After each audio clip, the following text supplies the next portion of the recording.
Hello दोस्तों, स्वागत है एक बार फिर से आपका मेरे चैनल पे लीगल न्यूज 127 पे। क्या दोस्तों आपको पता है आजकल इतने डिवोर्स क्यों हो रहे हैं? क्यों पति पत्नी में अंदर डिस्प्यूट हो रहे हैं? आखिर तलाक होने का क्या कारण है? जो आजकल इतने घर टूट रहे हैं, घर टूटने के क्या कारण है? एक सास ही अपनी दामाद का घर क्यों खराब करती है? एक माँ अपनी बेटी का घर तोड़ती है, आपको पता है? और ये मैं सभी लेडीजों को नहीं बोल रही हूँ, उन लेडीजों को बोल रही हूँ जो सच में अपने बेटे का घर नहीं बसाना चाहते। वो झूठी महिला है, वो झूठी पत्नी, जो झूठे आरोपों में पति को और ससुराल वालों को फंसाती है, और उसमें हाथ उसकी अक्सर माँ का भी होता है, उसके मायके वालों का होता है। तो ऐसे कौन से कारण हैं? तो आज की वीडियो में यही जानेंगे हम। वीडियो इंपॉर्टेंट होने वाली है। अगर आप लोग मेरे चैनल पर नए जुड़े हो तो चैनल को लाइक करना, शेयर करना, सब्सक्राइब करना बिल्कुल नहीं भूलिए। साथ ही बेल आइकन दबा दीजिए ताकि आपको टाइम टाइम से मेरी वीडियो की नोटिफिकेशन सबसे पहले मिलती रहे। आमतौर पर देखा जाता है जब भी शादी हुई, सब होता है कि भाई शादी हो रही है। और अक्सर ये लोगों किसके साथ होता है? जिनके घर ज्यादा टूटते हैं ना, ये उन्हीं के साथ होता है। डिवोर्स किसके होते हैं? जिनके पास पैसा बहुत होता है। शादी होते समय बहुत दिखाएंगे कि भाई मेरी बेटी की शादी हो रही है, ये लो वे लो, बहुत दबा के दहेज देंगे, बहुत धूमधाम से शादी करेंगे। वही लड़के वालों की तरफ से भी यही सेम चीजें होंगी। और जब बाद में देखेंगे ना, उन्हीं का डिवोर्स हो रहा है, उन्हीं के घर में कलेश हो रहा है। पैसा है, पैसा बोलता है, और बाद में रिश्ते भी उन्हीं के टूट रहे हैं। समाज में इज्जत भी नहीं की जा रही है। कर लिया कोई फर्क नहीं पड़ता, दूसरी शादी फिर तैयारी करो, फिर वैसे ही सब कुछ चीजें तैयारी करो। तो पैसा है, पैसे वालों के अक्सर ज्यादातर घर टूटते हैं, जहां तक मैंने खुद ऑब्जर्व किया है। अगर आपने भी ऐसा देखा है या आपके साथ भी ऐसा हो रहा है तो कमेंट में करके मुझे जरूर बताइएगा। आज मैं बताऊंगी आपको कुछ ऐसे कारण जो आपकी सास यानी कि बेटी की माँ खुद उसका घर बर्बाद करती है। तो ऐसा करने से रुक जाओ, ऐसे कोई फायदा नहीं मिलेगा। कब तक आप अपनी बेटी का साथ दोगे? कब तक उसको सपोर्ट करोगे? तो कुछ ऐसे कारण बताऊंगी जो आपको बहुत फायदा करेंगे, और आपको जानने ही पड़ेंगे कि ऐसा क्या है, और उसके अलावा भी जो कारण आपका घर बर्बाद करते हैं। पहला, वैसे तो मैं इस वीडियो में दोनों को ही बताऊंगी, चाहे वो महिला हो या पुरुष, पति हो पत्नी, दोनों ही उसके घर वालों का, उसकी जो मेन माँ का रोल होता है ना, दोनों का कैसा घर बर्बाद होता है। मैं हमेशा कहती हूँ आप लोग पति पत्नी हो ना, आपको लाइफ टाइम साथ में रहना है। किसी थर्ड पर्सन की बात मत मानिए, चाहे वो आपकी माँ ही क्यों ना हो, आपके फादर क्यों ना हो। क्योंकि पता नहीं आज की डेट में क्या हो, जब शादी हो जाती है ना, एक अगर लड़के वाले की बात करूँ, वो इनसिक्योरिटी होता है जिसकी माँ बेटे के लिए, कि अब ये बहू आ गई है, अब लड़का मेरी बात नहीं मानता है, लड़का मेरी बात ही कोई नहीं सुनता है, हमेशा बीवी की इशारों पे चलता है, जो वो बोलती है वो बोलता है, वो करता है। बाहर घूमने जाते हैं, खाना पीना खाने जाते हैं, तो पता नहीं क्यों सिक्योरिटी लगती है। आस पड़ोस वाले उसकी माँ को बोलते हैं, वो भाई तेरी बहू तो ऐसे ऐसे जा रही थी घूमने, तेरा बेटा तो अब तेरी बात ही नहीं सुनता, घूमते ही रहते हैं भी। अरे भाई, शादी होकर आई है तो पति नहीं है, वो उसका पति है तो साथ तो देगा ही। थोड़ा उनको प्राइवेसी भी चाहिए, घूमेंगे भी फिरेंगे भी। आप माँ हो, अपना माँ का कर्तव्य निभाओ। क्यों अपने बीच में, अब लड़के की शादी करी आपने तो अपनी बीवी के साथ नहीं रहेगा, उसकी बात नहीं मानेगा, उसकी उसको साथ नहीं देगा, सपोर्ट नहीं करेगा, तो किसकी करेगा?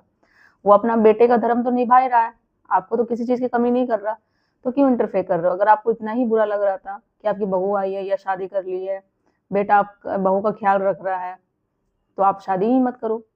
अगर ऐसा ही आपका दामाद ना करे आपकी बेटी के साथ, तो आपको बुरा लग जाता है कि दामाद मेरा नहीं कर रहा।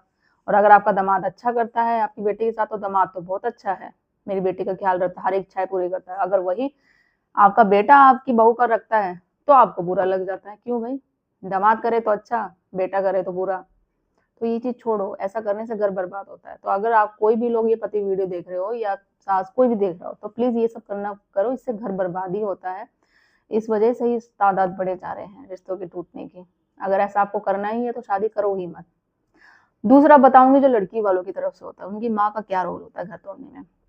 सबसे पहले, सबसे बहुत इंपॉर्टेंट जो थिंग होती है, लड़कियां हमेशा कॉल पे बात करती रहती है माँ से, बहुत दो दो डेढ़ डेढ़ दो दो घंटे करती रहती है, हर एक बात शेयर करना। तो सबसे मेन जड़ ये बात है, आप करो, हालचाल पूछो अपनी माँ से, माँ आपकी हालचाल पूछेगी बस। दूसरा क्या होता है, ससुराल वालों के मामलों में इंटरफेयर करना, कि उनके अपने जो रीति रिवाज होती है वो बेटी को बोलते हैं कि अपने ससुराल में चलाओ, और बेटी भी यही चाहती है कि भाई मेरे घर में ऐसे पूजा नहीं होती, मेरे घर में इस तरीके से होती है, या मेरी माँ ने जो बोला, ये मेरे फादर ने जो बोला, आपको वही करना है, नहीं करोगे तो वही हस्बैंड वाइफ में लड़ाई हो जाती है, झगड़ा होता है। आप क्यों अपने मायके वालों के रीति रिवाज, पूजा, वो सब धर्म ससुराल वालों में क्यों थोपना चाहते हो? क्यों अपने मायके वालों की तरह अपने ससुराल वालों को ढालना चाहते हो? वो चीज पॉसिबल नहीं है। आपके घर में मायके वालों का रीति रिवाज अलग है, उनके त्योहार सब कुछ अलग है, ससुराल वालों के अलग है। तो जहां आप गए हो, जिस तरीके से गए हो, तो जहां जो चीज होती है वही करोगे ना। आप अपने ससुराल के रीति रिवाज अपने मायके में कर सकते हो, पूजा पाठ धर्म जो भी होता है कर सकते हो, नहीं ना, तो वो लोग क्यों कर लेंगे? वो चीज़ आप समझते नहीं हो, और वही चीज़ें लड़ाई झगड़ा होती है। वो बिल्कुल बात नहीं मानेंगे आपकी सास या आपके पति कि आपके मायके वालों का करे, हर चीज़ में इंटरफेयर, या छोटी-छोटी बातों को कि मेरे फादर ने ऐसा बोला है, फॉर एग्ज़ाम्पल ये गाड़ी ले लो, तो तुमने ये क्यों नहीं ली?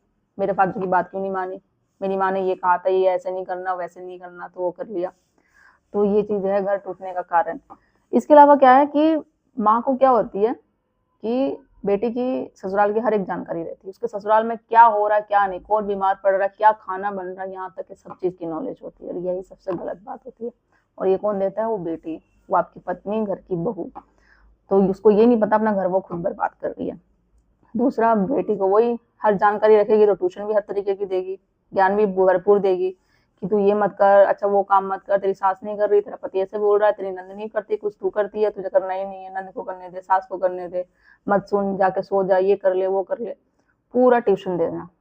तो ये घर टूटने का कारण ही है एक। और बेटी को हर बात पे सही बोलना, जो बेटी बोल रही है वो सब सही है, उसी को सही साबित करना, ससुराल वालों को गलत बोलना, कोई बात नहीं सुनना, भले ससुराल वाले सही हो, नहीं, फिर उनके साथ बदतमीजी करना, गाली गलौज देना, धमकी देना, झूठे केस में फंसाने की, मैं तुम्हें आरोप में फंसा दूंगी, तुम लोगों को भी झूठे केसेस कर दूंगी, दहेज के, तुम मेरी बेटी को परेशान करते हो, टॉर्चर करते हो, तो इस तरीके से ये सब कारण ये घर टूटने का ही है। इसलिए इतनी तादाद बढ़ती जा रही है तलाक के, लोग वो केसों में कोर्ट बढ़ते चले जा रहे हैं, सिर्फ यही रीजन है। इसके अलावा कि एक होता है बाहरी इंसान का दाखिल होना घर में, कोई एक बाहर का इंसान है, वो आपके घर में फैमिली मैटर में इंटरफेयर करता है। दूसरा, इसके अलावा एक और भी होता है, जब कोई छोटा एक बड़ा बन जाता है, अपनी एडवाइस वो खुद देता है, वो खुद बड़ा होने की कोशिश करता है, तो ऐसे भी घर में कलेश होते रहते हैं और रिश्ते टूटने का कारण बनते हैं। किसी तीसरे इंसान को अपनी लाइफ में इंटरफेयर मत करो, भले वो आपके पेरेंट्स क्यों ना हो। आपको दोनों को एक दूसरे के साथ रहना है लाइफ टाइम, कोई नहीं काम आएगा एंड में, माँ बाप कोई नहीं काम आता, चाहे लड़की के माँ बाप हो या लड़के के, आप दोनों एक दूसरे के काम आओगे। तो आप दोनों को अपनी अंडरस्टैंडिंग समझनी है, आप दोनों एक दूसरे को समझोगे जब भी घर बस पाएगा, जब भी आपकी शादी सक्सेसफुल हो जाएगी। छोटी मोटी बातों पे लड़ाई झगड़ा करना रिएक्ट बंद करो। पहले का सोचो किस तरीके के वो महिला पुरुष होते थे, आदमी होते थे, कि पत्नियों पे छोटी छोटी बातों पे लड़ाई झगड़ा करने लग जाते थे, थप्पड़ मार देते। अभी तो कुछ भी नहीं है, आप जो बोलते हो उस हिसाब से चलते हैं। अगर ऐसा नहीं आपके साथ होता है तो कानून ने दिए है ना अधिकार, उनका यूज करो। क्यों चुपचाप बैठे हुए हो, क्यों नहीं सह रहे हो? और अगर ऐसा कुछ है नहीं तो छोटा मोटा तो एडजस्ट करना सीखो। जिन महिलाओं के साथ सच में अत्याचार होता है ना, मैं उनके साथ हमेशा खड़ी हूँ। आपको कोई हेल्प चाहिए, कुछ एडवाइस चाहिए, प्लीज आप कॉल पे बात करो मुझसे ही, मेरी टीम से आपको प्रॉपर एडवाइस मिलेगी। और जिनके साथ कुछ नहीं होता तो वो लोग ये करना ही बंद कर दो, नहीं तो कोर्ट तो सबूत मांगेगा, ऐसे कुछ नहीं होगा। बाद में आप सबक सिखाओगे, सबक सिखा के चक्कर में रह जाओगे पति को, ससुराल वालों को, आपको ये नहीं पता चलेगा कि आप ही को सबक मिल रहा है, आपकी भी जिंदगी खराब हो रही है। और बच्चा है केस में तो सोचो उसका फ्यूचर क्या जा रहा है, वो क्या आगे देख रहा है कि माँ बाप अलग अलग है, डेली कलेश होता है घर में, वो क्या सीखेगा आगे, उसका फ्यूचर कैसे सिक्योर है। तो ये जो कुछ कारण है मैंने बताए हैं जो घर बर्बाद होने का और घर टूटने का कारण है, तो इन पे फोकस करो आप, चाहे पति हो या पत्नी, कोई भी हो, इन पे आप ध्यान रखो कि रिश्ता इस तरीके से ही टूटता है और आगे ना हो। तो ज़्यादा से ज़्यादा हो तो शेयर कर दीजिए, चैनल से सब्सक्राइब करना बिल्कुल ना भूलिए। जल्दी मिलती हूँ मैं कैसे इन्फॉर्मेटिव वीडियो से, तब तक के लिए थैंक यू।